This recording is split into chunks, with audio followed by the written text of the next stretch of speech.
Faiz Rashid, and I'm from the Jahannama Group. We are in lockdown 4.0, and most of the operations still remain closed. We have recently launched a takeaway service so that we can provide Jahannama food at your homes. Keeping in mind the current circumstances, we have revamped our service standards in readiness to ensure the highest level of guest safety. Today's live session will address the evolution of Bhopali cuisine under the rule of the Begums of Bhopal. The Begums' rule in Bhopal has been remembered for their fair and just governance. They transformed Bhopal into a well-administered state with connectivity, court practice, hospitals, education, and an agrarian economy. Bhopal's legendary hospitality, Mehman Nawazi, and cuisine flourished during their rule. In today's webinar, we have Sikandar Malik, who is a storyteller and historian from Bhopal.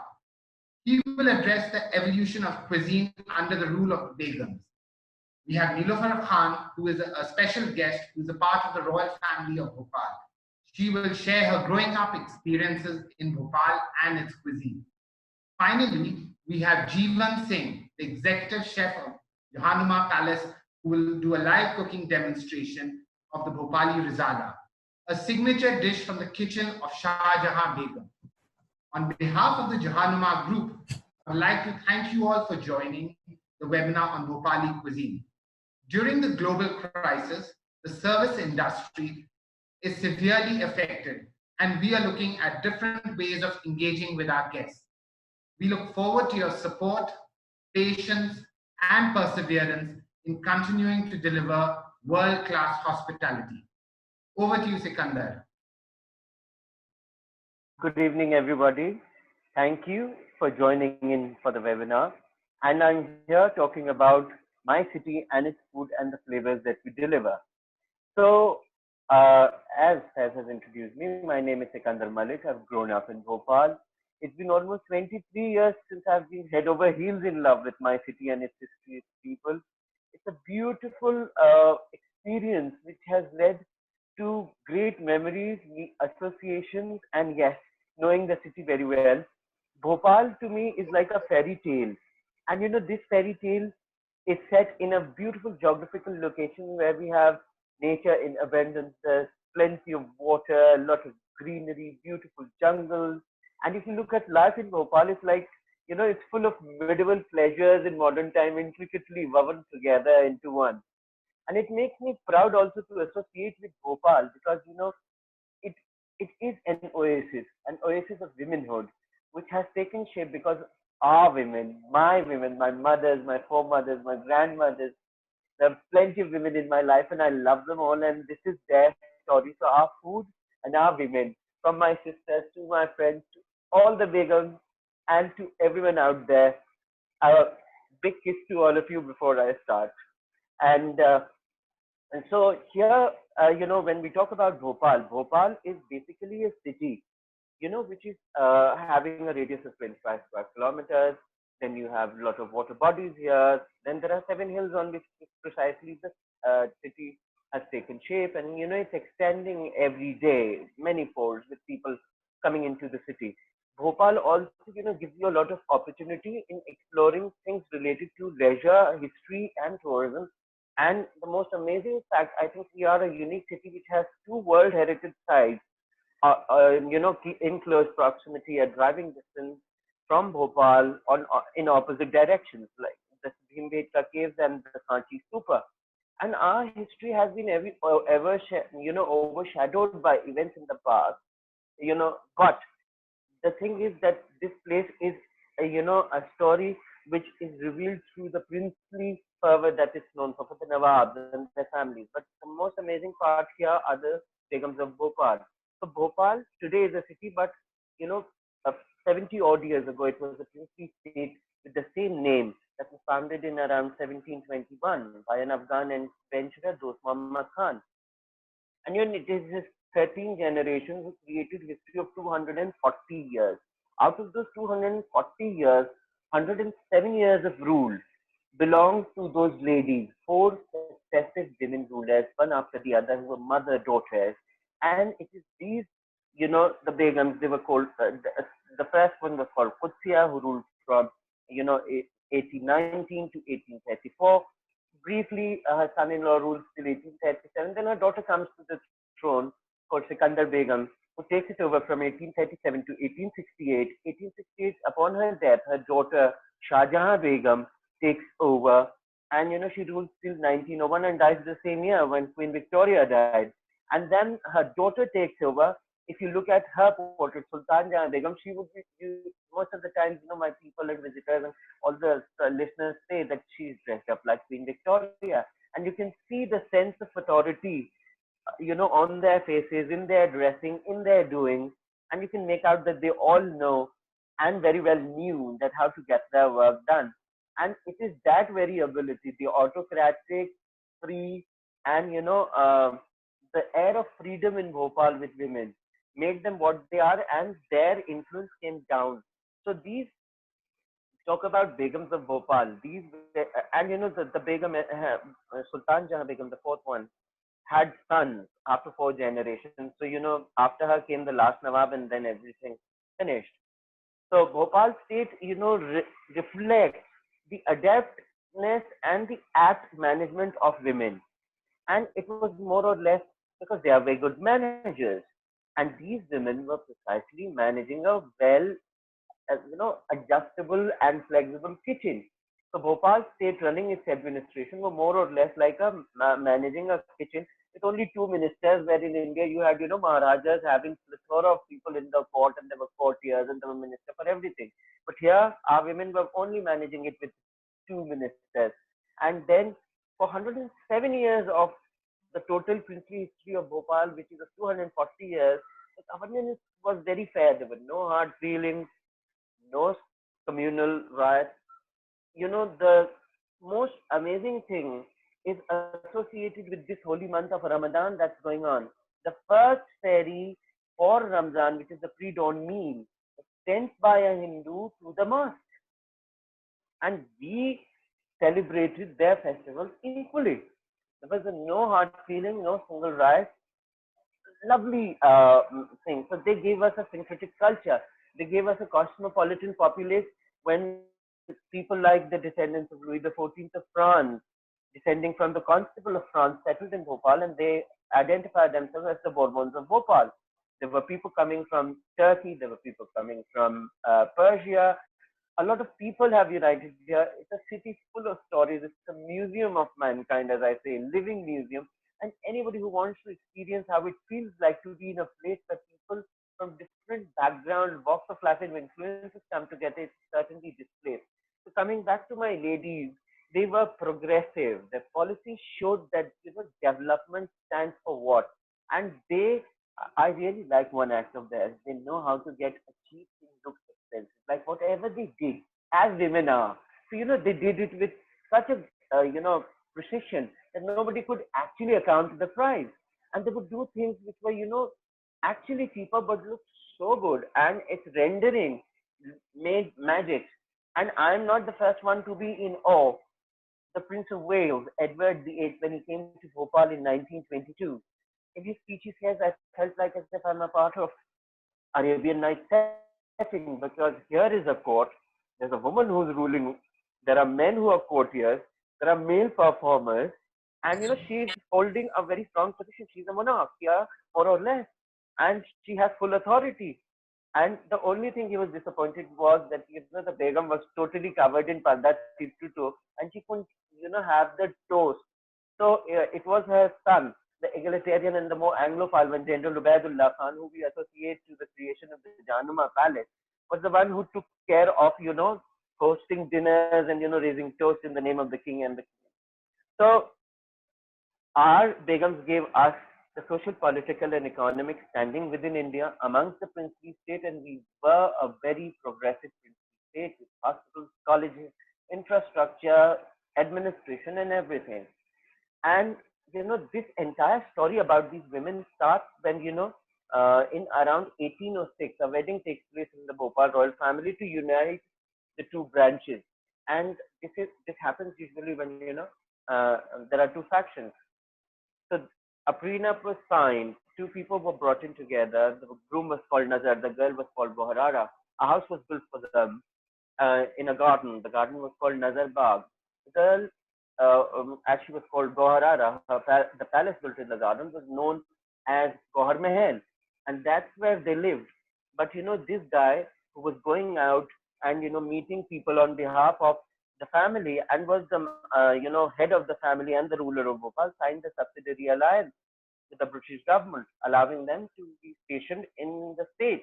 And they gave him a gun, as the Britishers are. They give him lovely gifts, and they gave him a gun. And it was not a big gun, but it was a pistol. And he used to flaunt it. Imagine you give an iPhone to a boy, you know, who's 21. He would flaunt it and show it to everybody. So like that, he used to have that pistol in his kamarband. There's something called a band, a waistband, which has a place for a gun to be kept. And they went for a picnic to Islamnagar, which is an attraction here, a tourist spot today with historical importance. They went to their retreat, which is the retreat of Nawabs of Bhopal, 12 kilometers towards the north. And there they had a shooting accident. It was in this shooting accident that he died, and his widow had to become the ruler on the name of a young daughter as a regent. And that's when Qudsiya take over. So she was the path breaker in the story. Qudsiya was the title given to her by her father, who was, and she was the path breaker who started work. She was not very literate, but she knew how to deal with administration. The first very important thing at the age of 21 was to break out the taboo, break the parda, walk into the court, talk to people, and assert that it's my right to be the protector of my daughter's future. And when she'll get married, her husband will be the ruler. Qudsiya gave us our railways. She invested in our railways. She invested in the water supply system. She invested in several other things. She was very religious. And, at the same time, she had this fervor for nationalism in her. And she is the Begum who lived the longest. She lived to the age of 92. While her daughter Sikandar Begum, who takes over, who defied all the prejudice of how court is. Sikandar Begum was brought up in a manly fashion. Qudsiya Begum brought her up so that she could, she could not be given away, or nobody could undermine her. And she was brought up like a boy, nothing less than her male counterparts and cousins. So she would ride horses. She knew how to wield a sword, how to. She led her forces in the battle. She never observed parda. She was always on a horseback. She dealt with the mutiny of the First War of Independence in Bhopal, and she had a unique court. So why a unique court? Because Bhopal was stable after 1857. The decaying courts of Delhi and Lucknow together gave us a amalgamated court culture which came to Bhopal, and that's when we got great performers like Kalka Maharaj and Bindadin Maharaj, who are the people who are who belong to the same school as the famous Kathak maestro Pandit Birju Maharaj. And they were here in Bhopal performing in the court. And there were a lot of travelers who came to Bhopal in her time. And the first photographic assignment, a major one with 375 pictures, was done in Bhopal by James Waterhouse. The most amazing one out of them that I fell in love with later on, or I should say she pulled me into it, was Shah Jahan Begum. And Shah Jahan Begum had an eye for beauty. She was the effeminate one. She was a great builder. She built a complete township added to the northern side of the city. It's called Shah Jahanabad. And believe you me, the Tajul Masajid, the great mosque in Bhopal, the smaller mosque, which is in the fort called Dhai Sidi Ki Masjid, and the larger mosque, the largest mosque, Tajul Masajid, meaning crown of all the mosques, is one of the largest mosques in Southeast Asia. I can't give you the rankings because everybody vies for it. People from Lahore would go angry about Badshai Masjid. In Delhi, people would say it's just the Jama Masjid. But one thing which, if we think clearly here, is, if you say, if you can pronounce it, Shah Jahan Begum is the woman who built the largest mosque in the world. It's the largest mosque to be built by a woman. The Tajul Masajid is amazing once you walk into it. 21 hollow domes, inverted Corinthian pillars, lovely acoustic, big, a big open space, a sense of, dominance. But it's a serene authority which still, it's very effeminate, unlike very manly and bold. It has feminism to it. So, the ideology of our women rulers reflect in our buildings. And Shah Jahan Begum, her poetry, everything reflecting it. She even wrote, the thing, Bhopal's history in her time, and a lot of books and printing happened. And she was the one under whose rule we achieved the culinary might and the culinary culture, which went to a zenith to an extent that all the crystal first arrived in her time. 1890, she pays 1,500,000 rupees to a firm in Birmingham called FNC Oslers to get toughened glass for the mask, as well as furniture in crystal. I happen to see some tidbits of it, and so there are floors in crystal, bookrests in crystal, fountains in crystal, lamps, and you can see that the family has inherited some of it, and you can see that it's an amazing thing. And Shah Jahan Begum is the first one who will, after moving to Shah Jahanabad, will celebrate the opening of a palace, the Taj Mahal. And the Taj Mahal palace opening would be called Jashn-e-Taj Mahal. We have lovely crystal plates associated with it, blue with a bluish tinge on it and some gold foiling. Then she will order crockery for seasons, 4 seasons, 4 different crockeries, or even more. Like there was one, she would celebrate seasons, and the most amazing thing here was that she celebrates seasons starting from Jashn Gulabi, which was from February when we have light winters. Then there was a lovely plate for winters as well. Then there was a plate dedicated to summer. Then there was something related to then came Jashn Haryali in rainy season where we get the greens, and it continues up till early parts of the winters when we get our bajis, the forest produce, and everything. And then you know, uh, again came in the brown plate, which denoted winters. So Shah Jahan Begum even wrote it, and I would like you to show you something. Here is a book. It's called Haq Khwane Nemat, and this is a book. This is the first documentation on the food of Bhopal, and see how nicely they've done the back cover. I've hunted it with great peril, though. So this is drafted by her cousin Nawab Yar Muhammad Khan, who was a disciple and a student of Ghalib in Delhi. It is from the same house that we discovered later a handwritten Diwan of Ghalib, which is printed as Nuskha Hamidiya in Bhopal. And what a sight that Abdul Rahman Choksai, the famous painter, painted the poems into portraits, and it got published. So Shah Jahan Begum, does that, and her daughter Sultan Jahan Begum, who takes over her mother and has 3 sons, consolidated the finances and everything, and then paid attention towards education. She became a great educator, and Sultan Jahan Begum here, puts a lot of effort into documenting her heritage. So, she documented, there was a lot of things that were documented. When she took a trip to Europe in 1911, she documented it in form of a book called Trip to Europe. At the same time, the book was even had a supplement to it. It was called Matbakh King George, which means a book which was dedicated to all the cooking that she has seen during her trip. And it is at the end of the book that she promises to produce another book with Indian recipes. So there were fractions of it produced through the Ladies Club and other things. And I'm using one of it for my upcoming projects with one of the persons we are sharing the podium today. So I'm doing a book called Nilofar Nama with Princess Nilofar of Bhopal. And this is the book from where the few recipes we are taking into account. This is called Manman, and it's a book dedicated to Sultan Jahan Begum, and it has some great recipes. So, the book which is in the making will definitely introduce you to some of the cooking genius that the Bhopal kitchen had. And the most amazing thing here is that Sultan Jahan Begum was nothing but, a loving mother, a benevolent ruler, and she made sure that people of Bhopal identified them with the Begums of Bhopal. So Bhopal was something which was seen through the ladies' eye. You won't believe women were, makers of history. We were known because of them. Houses were known because of they would say so and so Bia, so and so Begum, so and so lady. So, like the Bourbon household had a women leader to it. She was the head of the family. She was known as Dulan Sahiba. She had a palace which had a chapel in it. They built buildings for Bhopal, and if you come to Bhopal and we go on a heritage walk, or if you try to experience the same thing at the Janua Palace Hotel, you'll see our pictures and photographs which are very well labeled that, there are French buildings in it with a lot of French influence.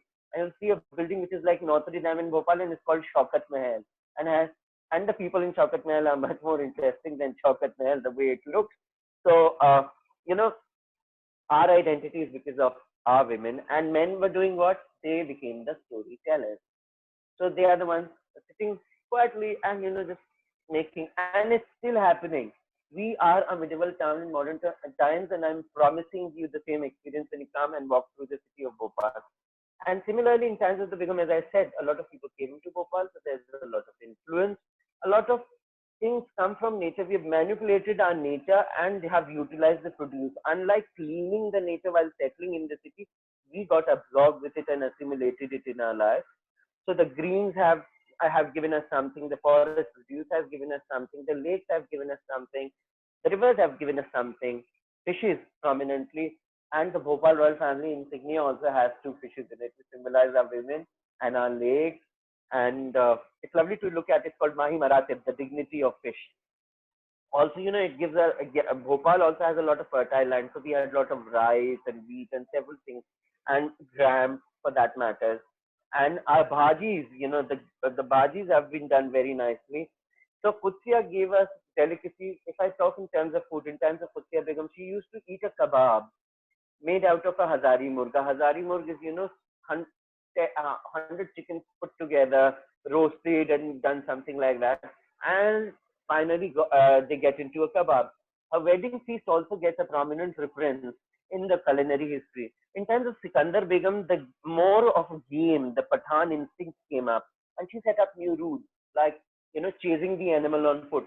I can very well assure that it's not a good thing to boast now, but in the past, we were boasting about it. That all the princely states and all the princes and anyone who went for hunts would sit on a cot on a tree. That was called a machan. But believe you me, in Bhopal, our women, our men, everyone who went for hunt went on foot.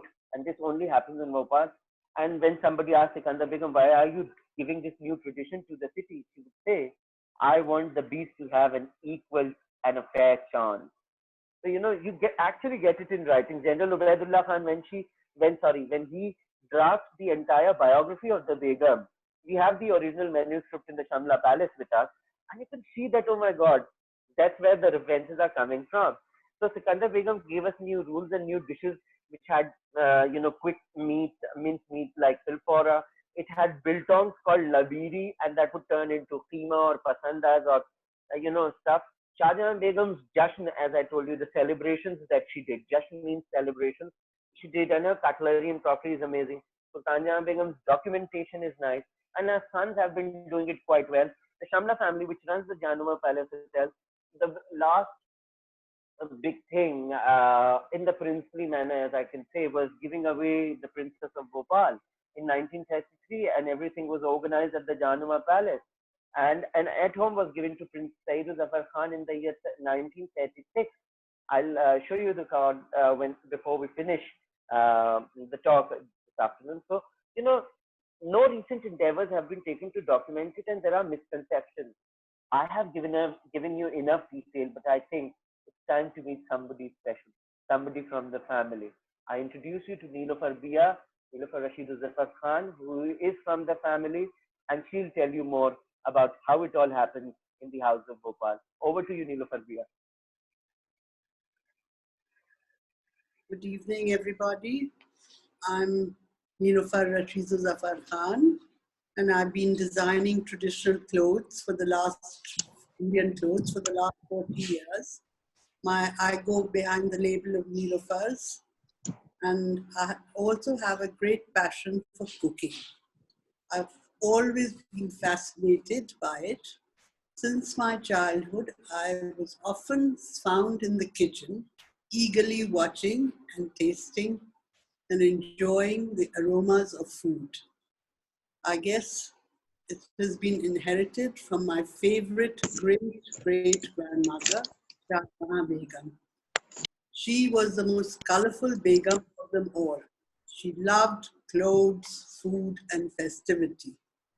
Shah Jahan Begum arranged jashans, festivals, according to each season. She had Jashn Gulabi, she had Jashn Haryali, she had Jashn Ferozi, and so on. In these Jashns, they were all according to colors and color schemes and themes. Special cutlery, crockery, glassware, tableware was ordered and designed along with clothes in accordance to the themes and the festival. The origin of Rizala, which is going to be shown to us today, the recipe, came into origin with Jashn Haryali. It's a green dish. Rizala is a dish cooked with mutton, chicken, or fish, along with equal quantities of coriander.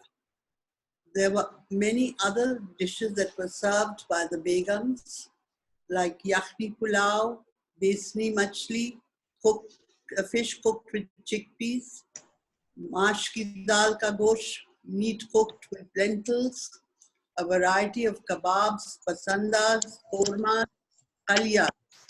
All these varieties of kormas and kaliyas, and then the vegetarian food was a lot of bhajis that Sikandar had already mentioned.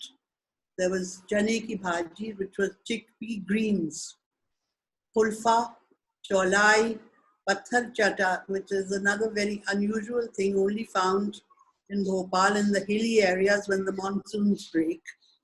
Then there's karelas, which is bitter gourd cooked in chana dal, which is chickpea dal. Then we have our wonderful Afghani raitas, which are made out of brinjal and curd. Then we have smoked spinach raitas, and we have beet smoked raitas. All these varieties were served along with a lot of detailing of chutneys, pickles, and murabbas. Preserves, murabbas are preserves, served along with the main dishes. You see, I find Bhopali cuisine is very different to Lucknow, because Lucknow is very delicately flavored, and different to Hyderabad because Hyderabad has a very strong, distinct flavor. I find it is much more earthy and folky, and that is what I can say for Bhopali cuisine. Thank you, Bia, for enlightening us on that. And as I would, not take further delay, but our bhajis and there's a very strong misconception. Whenever you think Nawabi, you associate it with Mughlai. And the most wrong conception here is that, you associate it more with non-vegetarian. But believe you me, our food also has a lot of caste influence in our food. At the same time, we have a lot of greens in our food. So if you explore the Bhopali cuisine, it has more of vegetables and things assimilated in it, at times cooked together with the non-vegetarian delight. So here, in order to understand that more further, I am taking you on a journey where you will see the same. And it is associated with Jahanama Palace. So I am making you explore the world of Jahanama Palace and the culinary expertise through the chef, the executive chef we have on board, Chef Jeevan Singh. And he'll take it forward from here, telling you about how it's all done in Bhopal and how you can have the same taste if you come to Bhopal and enjoy a recipe which is handed down the generation. Over to you, Chef. Good evening, ladies and gentlemen. Myself, Chef Jeevan. I am the executive chef of Jahanama Palace Hotel. So today I would be talking about the Jahanama Hotel and the cuisine we serve in the hotel. Jahanama Palace Hotel was established in 1983 and it's a 5-star heritage hotel. The hotel is run by the royal family of Bhopal, and we have many award-winning restaurants with us, which Bhopalis are aware of. So today, particularly, I would be talking about Under the Mango Tree restaurant, which is our Indian specialty restaurant. And it is known for its signature dishes such as Bhopali Rizala, Filfora, Bhopali Gosh Korma, Makhani Ka Korma, Kache Keeme Ka Kebab, and many more. In the hotel, my chefs have learned these authentic recipes from the khanshamas at the palace. These recipes have been passed down through generation, and we have tried to revive these dishes at our hotels to introduce to our guests. To ensure the consistency in the recipes, we keep going back to the palace for refresher courses for our chefs. Some of these recipes come all the way down from the Begums of Bhopal, and Bhopali Rizala is one of them, which I'm going to demonstrate today. As a chef today, I'm going to talk about the food which you all have been admiring and cherishing from years. The recipe which we follow in the hotel are authentic yet simple. We are unique because we believe in authenticity of dishes. There are certain factors which plays very vital and important role while making recipes, which we practice in the hotel. We use slow cooking method. Selection of utensil is very important. Cuts of meat and the zaika, which is we flavored our curries and gravies with homemade spices, which are made in-house. To be able to get the real flavor, we need to ensure we follow the recipes correctly. In a busy hotel like Jahanuma, where we have lot many a la carte orders for our signature dishes every day, we make our signature dishes fresh every day, as they take time to prepare. And if we are sold out for that dish for that particular day, we don't make it last minute. As Nilofer ma'am and Sikandar already spoke about the Bhopali cuisine, that it is not as heavily spiced as the Nizam cooking at Hyderabad, and not that so flavorful like the Awadh cuisine. So we are in between of these cuisines. So today I'll be demonstrating a very popular dish of our hotel, which is called Bhopali Rizala. And you can see the ingredients on your screen. So you would require a ghee, 100 grams for 4 portion, which is 1 kg. So 1 kg will give you a 4 portion of dish. So for that, the ratio of the ingredients are ghee 100 grams, raw onion paste 100 grams, turmeric 3 grams, ginger garlic paste 30 grams, chicken 1 kg, salt to taste, curd 100 grams, poppy seed paste 50 grams, brown onion paste 50 grams, green chili whole 8 to 9 number, coriander fresh. As this dish is by nature is green in color, so the flavor of that dish is predominantly of coriander. So lots of coriander, somewhere around 400 to 500 grams. Lemon juice, garam masala, and for the garnish, boiled egg and green chilies. So for the recipe, you have to heat the ghee in a thick bottom pan, as I already mentioned about a thick bottom pan, because, and most preferably you can take the copper or cast iron or brass. It should be thick in bottom so that the heat transference can happen evenly. Add raw onion paste to it once the ghee is totally hot, and turn into golden brown in color. Add turmeric and cook until the raw smell of turmeric goes off. Add ginger garlic paste and cook for another 2 to 3 minutes. Add chicken pieces and saute it for another 5 to 6 minutes. Add salt and curd to it. Roast the chicken for another 5 to 7 minutes, and then add brown onion and poppy seed paste.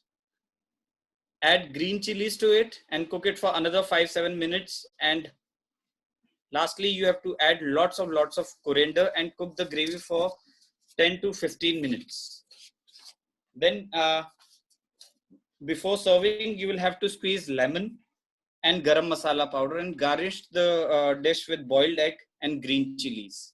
You can have this dish with the bread, either taftan, bakir khani, or khamiri roti.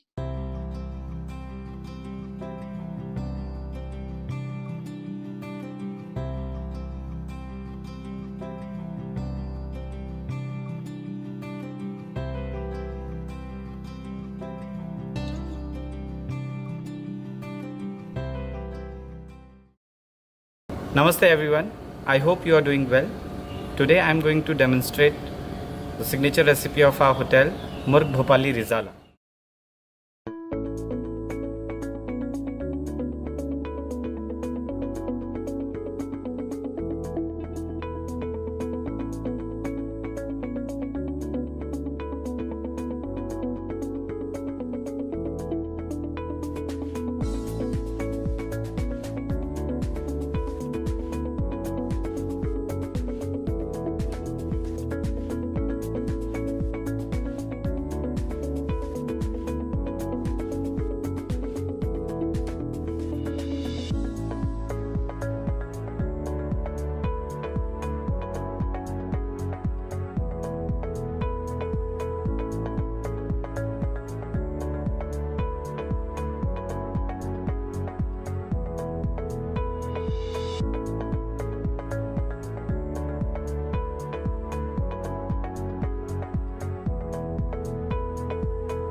Thank you everyone for watching the video and for your patience.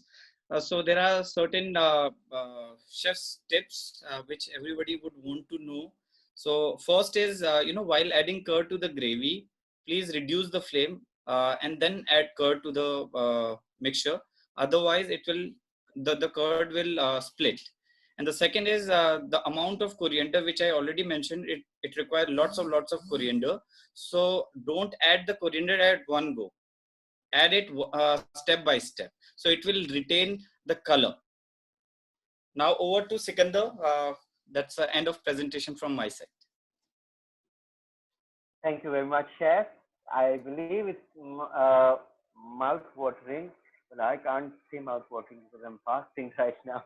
And so coming back to the Rizala very well reflects our blending with nature, how we use our fresh produce from the field into our food, and it also symbolizes the unparalleled heritage and history that we inherit from the Begum. So this dish particularly is attributed and has evolved around the time when Shah Jahan Begum was ruling over Bhopal, and it evolved at around the time when she was celebrating Jashn-e-Hariyali, which would have everything in green.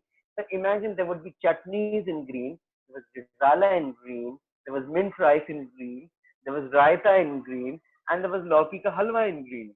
So, it was all green, and we have the plates and everything. So, from Shah Jahan Begum, it went down to Sultan Jahan Begum. So, Sultan Jahan Begum, it came down to her most hospitable son, General Ubaidullah Khan, who is known as General Saab, the man who is attributed to construction and the formation of the Jahanama Palace Hotel. And from him and his children, it came down to Rashid Mian, Nawabzada Rashidu Zafar Khan, and from his family, it came down to his son, and now the grandsons are running the tradition. So the son and one of his sons and his grandsons are running the show at the Jahanama Palace Hotel. And before I finish, I would like to show you something. So here is a card an invitation card of those times. And Rashid Mia calls for at home at the it's a garden party which is happening on 13th of November 1936, 4:30 at the Shamla Koti, as it says. See, and he says that you have to wear a dark brown suit or a sherwani pajama or sapa, the headgear. Shamla, we have been associating quite a lot with this word. Shamla means the headgear, the crown or the topmost part of it. So this hill is called Shamla Hill. It is where General Ubaidullah Khan built the house that Rashid Zafar Khan inherited. And if you want to enjoy all this that we have been telling you, like the card says, an answer is requested to the private secretary. So here I would say an answer is requested from your side to visit Bhopal and we get back to normal life. The answer is requested at the Janua Palace booking, the marketing cell, or to the front office. That's all from us now. We are open for questions. Thank you very much. It's been great and patient listeners. So we are open for questions. Now, anybody who wishes to ask any question can ask questions. Hi, Sikandar. This is Nandita, and so I am a Bhopali, as you know, and it's always a pleasure to hear about Bhopal from you. I would say that you make the most usual things sound very, very interesting, and we can sit and listen to the history of Bhopal from you for hours and hours and still not get done with it. So since you have gone so in depth into the history of Bhopal, I want to know from you that what do you think ultimately is unique about Bhopal, and what are those one or two things that, even today make you a proud Bhopali? In terms of food, I mean to say you're asking here. You can even include food in it because I know food is like a major part for Bhopal. So. Yeah, so we are eaters, and Bhopal is, see, first off, women makes us different. You don't find Muslim Afghan women rulers one after the other. Then autocratic women and the character, and look at women around us. Look at your grandparents, and look at your aunt for that matter. And look at yourself and your sister. So you people represent us. It's you who are the living tradition. Apart from that, our mosques, our temples for specifically, and our love for Kaya's food. And we take I'm taking and talking a lot of influence from the Kaya food, and I'm very much sure about this. The dhania, the seeds which I use, the fenugreek seeds, which that's methi. So the fenugreek and the methi seeds are very well used in Bhopal. There's a khichdi made out of fenugreek seeds which come as an influence from Uttar Pradesh. Whereas if you talk about dhania, it comes very natural to Bhopal, where people use a lot of it. If you go down to Hyderabad, people would say, "Oh my God, we get sores. It gets a burning sensation," because dhania is quite strong as a flavor. You need to subsidize it before it goes and the dish is run. If, like for example, if a Bhopali cooking in front of a Hyderabadi and you put the dhania in it, the Hyderabadi will go bonkers and they would say, "Oh my God, we can't eat this." So this is the thing with our food. And it's quite assimilatory. Some very simple thing is a kachori in Bhopal. If you eat kachoris across India, that the fried puffy bread with filling dough in it, if you see that the dough is quite different across the country, you get anything and everything in it. But when you come to Bhopal, the dough is very specific. So what we get is Chintaman ka chauraha, which is named after the famous halwai Chintaman. It's quite unique to Bhopal. We undermine it. And our gulab jamun, like in India, the gulab jamun, the famous dessert is this. It's a Persian dessert which came, a dessert that came to India, Mughal ports, and became popular and very local. But in Bhopal, we have a kala jamun, which is to the size of a tennis ball. And if you eat that one thing, which it was very closely associated when we were going into the jungles, there was a station going towards Itarsi, and it was called Barkeda in Obidullah Ganj. And there you can, see that the kala jamun was huge, soft, and nice to eat. So that's what I think is unique. And for more, call me over tea or dinner. We'll talk about it in detail. That sounds great, Sikandar. We shall do once the lockdown is up and over. So looking forward Okay, to that. thanks. Thank you so much. Thanks. Yeah, Okay, cheers. pleasure, pleasure. Somebody asked me about the cultural aspect. I just saw a question popping up. So culture is in itself is a very diverse dominion, and the most important thing when you see it, you have to assess the entire influence and set of uh, results of everybody's rule. The only thing I can say here, if you really want to think about the culture and talk about it, is that women are a big success. Give them a flop show, they'll make it a hit in Bhopal. But men are a big zero. I, including one, say that our women do the doing in Bhopal, and we are just the storytellers. And all that we make out of all this are good record to us or ambitious husbands. Nothing more than that. So for now, rely on that. For more details, you need to come to Bhopal and meet me or come to the hotel. Uh, yes, I can share the travel. Somebody's asking me a question to share something about Begam's experiences while she was traveling. So let's start something from Bhopal. Uh, I want to. We were very good at hosting. We are still very good at hosting. Anybody who walks into the house doesn't walk out without eating, and at times it's quite comic, awkward. Like I would say that I and Neelufar Bia are working on a book together. My going to her house is quite normal, spending day and having a chai and everything, and then getting to her table is quite an amazing stuff. So she'll always stress on having meal with her, and you have to have a meal even if you have.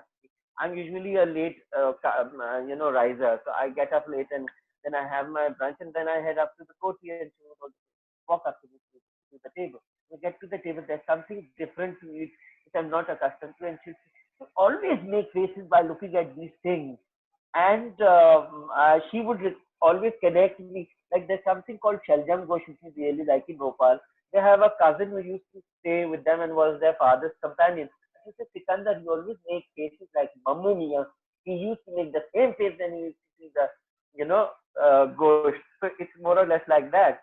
So when I'm telling you one incident when Lady Cousin came to Bhopal, the Visreen, Lord Curzon and Lady Curzon come to Bhopal in 1899, and they were supposed to see the Begum because the Begum was there to see the Viceroy at the railway station. And you won't believe when the Visreen saw, you know,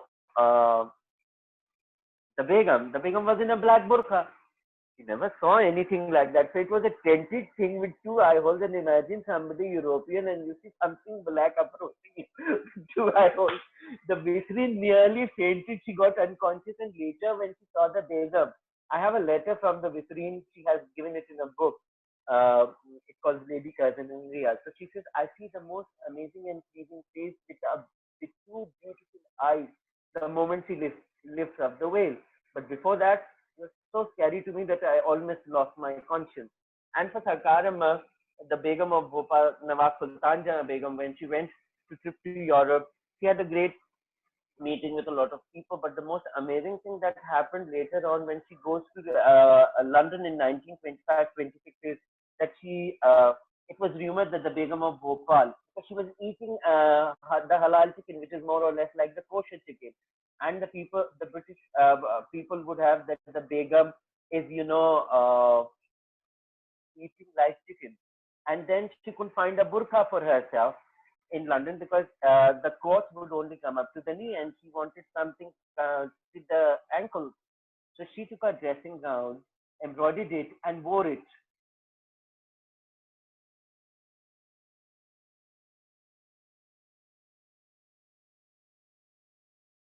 She, the Begum actually,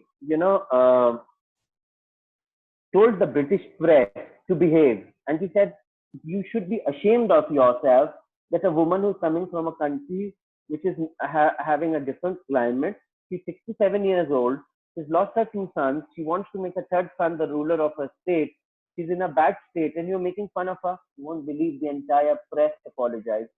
We have lots of archives and pictorial material in the palace related to that. More in the women's side of the palace, the Zanana. It's not in a good shape, and so the records are in a completely mismanaged state. But There are a lot more stories which you can share. For more, you need to come to Januma and go for a heritage walk with me. Anybody else for questions? Sikandar, I think there's a question from Ravisha. She's written, if you have to select a topology and rebuild its narrative, what would you choose? I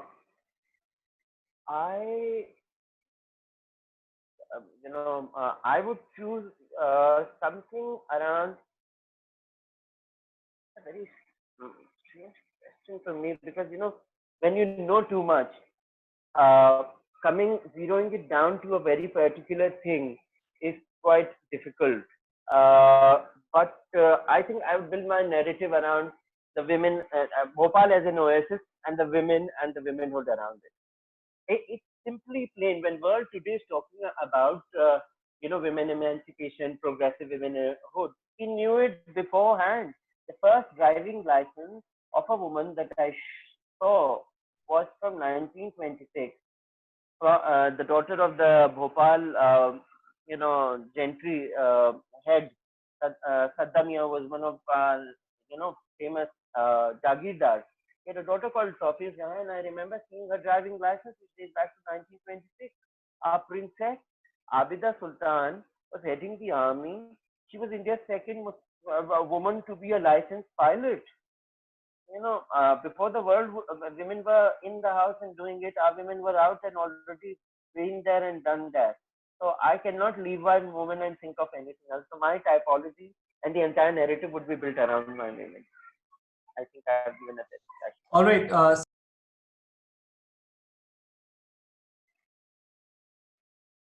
Anyone else or any questions, please? Sikandar, there are two more questions. One is, can you please share some cultural aspects of Bhopal? While I think you've covered that in your talk, this is one.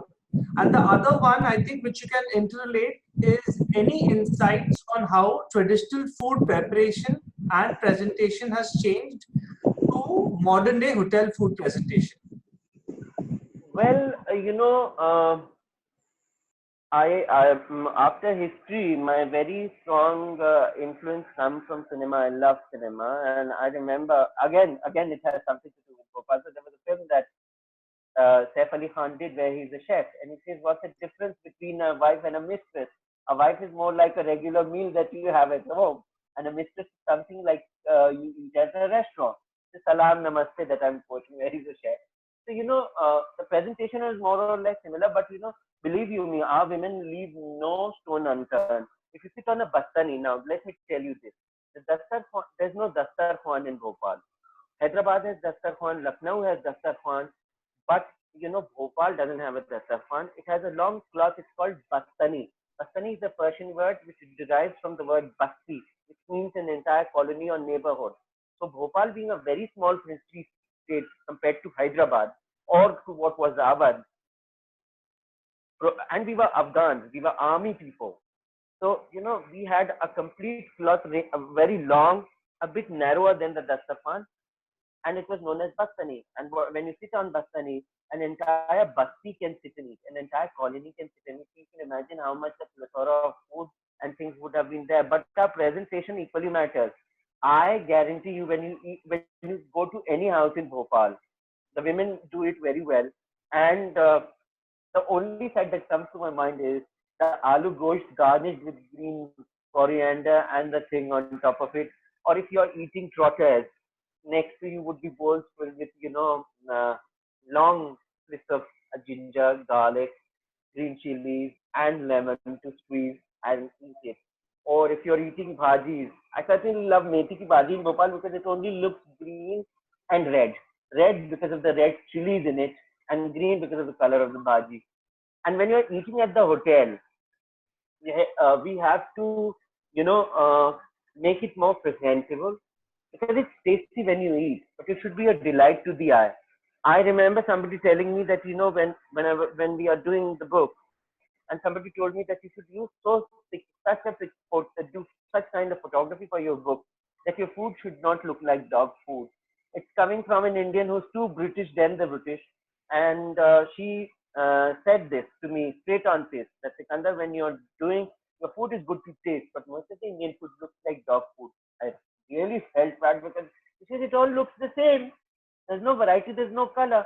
But when you're cooking your food, since your food in Bhopal has a lot of colors, make sure that you see a lot of color and difference in the food. And to quote or unquote, I'm talking about somebody from Sir Syed's family, a very precise British, Indian British lady who makes sure to, who's not impressed very easily. She said this to me. So presentation at the hotel is uh, slightly upscale, and it's the professionalism that shows there. But when you're eating at home, it's no less. So that's how it is in Bhopal. Thank you, Sikandar. The questions keep popping up. One is, why is salt added to tea which is served in Old Bhopal? That is one question. Thank you for asking me that. Thank you for asking me that. The quantity of fluoride in water of Bhopal is very less. Proportion, which doesn't enable a lot of magnesium and zinc to go into your body, the binding qualities. I asked it from a Oriental doctor, the Hakim, because I don't think so a doctor or a nutritionist can answer that. If Sonali Malhotra is somewhere around there, she can help me on this later. But she's a nutritionist and she closely associates with the hotel, and she's a very dear friend of mine. So what we do here is, why we add salt to the chai or the tea when we are making, not a masala chai, it's plainly, so it's called the Suleimani chai. It's the Turkish influence that you, but the thing is that when we are doing tea in Bhopal with the samavars, which is very specific, so the tea is boiled with the salt in it, and the milk is boiled separately with sugar in it. Why salt is added to it? Because a lot of people have creaking joints in Bhopal. We get tired very easily, and the absorption of these minerals comes very difficult. So most of the times after concluding my heritage walk, or most of the time all of we are teetotalers. It is said that in our veins instead of blood there is tea. Bhopalis love their chai, and we know where we get the perfect chai. So that tea helps us to rejuvenate in some. It gives us a rejuvenation feeling, a fresh feeling compared to the normal chai or the chai that you do in the pot compared to the chai which has salt in it, and with a thin layer of milk and cream on top of it. Everybody has preference. Somebody likes a lot of milk, somebody doesn't like a lot of milk, and that all depends. So we add salt to the tea to make it more compatible and make the absorption better. Because people in Bhopal drink tea right after meals, after a slight gap, which one should not do. And probably this one, because if you take tea or coffee within 2 years of, or 2 months, sorry, 2 hours of consuming your meal, absorption of iron and calcium doesn't take place in something called duodenum in the digestive system. It formulates a cover. So probably I think this is because of absorption and clearing the passage. Because people will never change the habit. You have to make new changes, and that's how evolution in food takes place. So I think the salt in chai has more to do with absorption and clearing up the passage to make way for more absorption and training. Oh, lovely to hear that. Sikandar, a few more questions. The Jashan-e-Firozi or the Jashan-e-Gulabi. So the question is, I just wanted to know, they used to organize Jashan-e-Firozi or Gulabi because food-wise, green is simple, but not other colors. So whatever. Yes, I completely agree with that. But as I've heard it from, we had Yaqub Saab at the palace, and we had Siraj at Shamla Koti. We had other cooks, and every house had somebody as an expert. So, in terms of color, pink is also not very easy, but, we use different vegetables to derive our color from. Bhopal gets all the vegetables, like this. There are raitas, brinjal raitas, which would give you a certain kind of color. There's raita which comes from shaljam, which is very different, or like that. So colors are being derived from vegetables, green, rather pink, or for that matter, blue was always more to do with reflection. Because if you look at, I happen to see crockery at the house of Begum Sahib Shaukat Mahal. And I remember seeing a plate from Jashn-e-Firozi. Unlike all the other, they were Chinese porcelain, very good plates. But the Jashn-e-Firozi was all crystal, it was all blue and more or less like a soft, something like a soft boat, or a bit deeper than the regular a soup plate, more or less like a soup plate. And the reflections were so that the food looked blue. It was deeper, it was not shallowly deeper, and it was like that. And one can see that reflection. It was not always about how, it was about the presentation, as I said. So, they knew how to make it look good. And the blue color came from the reflection. There were other delicacies that they also, and we, like a halwa, you can get, for that matter, just have a look at mutanjan, the meetha rice that you do in Bhopal with 5 different colors in it. And you'll understand how it happens in Bhopal. Okay, in addition to that question, Sikandar, I think somebody's asked that when it comes to food, it is generally Indore that is spoken about and not Bhopal for food of central India. Yes. Can you share any light on that? Well, don't make me cry on this, because my Nawab died in 1960. Then so did Rashid Mia in 1961, who was the head of the Shamla household. We lost 2 prominent patrons. And then came the, Mrs. Gandhi ripping off the Princes of the Privileges in 1971. Then the Jagirdars and their Jagis were gone. I'm not bragging about it, but I have this soft corner for this, that we lost all the things, because it is an art of a bygone era. It's an exotic art. Making a good food is an exotic art, and it needs money. We never had patrons, and patronage was lost. Thank God that we have Janua Palace, where we can quench our thirst. We want to do new things, we just give the suggestion, fairs, and the board incorporates it. We have one avenue to divert our energies. Before that, we had nobody. And the other side, the main branch of the royal family of Bhopal doesn't care to even look into the matter, what's happening with Bhopal. Patron and patronage got lost, and there was nobody to talk about it. If Maharani Gayatri Devi wouldn't have stood up for the walls of Jaipur, if she wouldn't have talked out about Jaipur, or Maharaja Savai Man Singh II wouldn't have left his palace and made it into a lovely hotel called Rambagh, how Jaipur would have evolved. If Babji would not have worked for Jodhpur, there were no more music festivals turning the city blue. Who would know Jodhpur? Look at Maharana of Mewar. The most disappointing thing with my city is that I am seeing everything crumbling, decaying, and going, but we have limitations to what we can do. So I'm doing my part, documenting it, and I'm leaving it for the future generations to at least derive inspiration from it. And I'm trying to save the best I can. My government, my people, my administration, and a lovely family around, extended family around, who are not even related by blood, are helping me in that. And so we are talking about it now. You will hear more from us now, because not only Nilofar Nama, it will be followed by a book called Jahanama, and then it will be followed by a book called the Bhopal House Cookbook. So a lot of food is on the platter to come out. We need some good sponsor and a lot of money. Give me the money and I'll talk about it, and I'll keep on talking about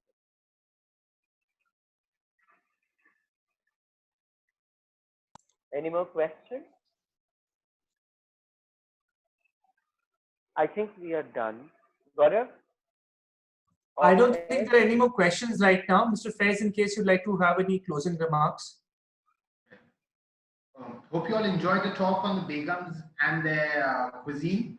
We at Jhanuma Group have tried to revive these old recipes, and we try and serve them to our guests, and we are constantly innovating to try and come up with newer recipes which have been passed down from the Begums.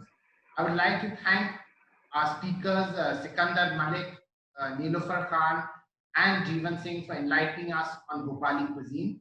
Next week, we plan to speak about healthy living and the concept of farm to fork at the Jhanuma retreat. Thank you all once again, and we look forward to seeing you for the next webinar. Thank you.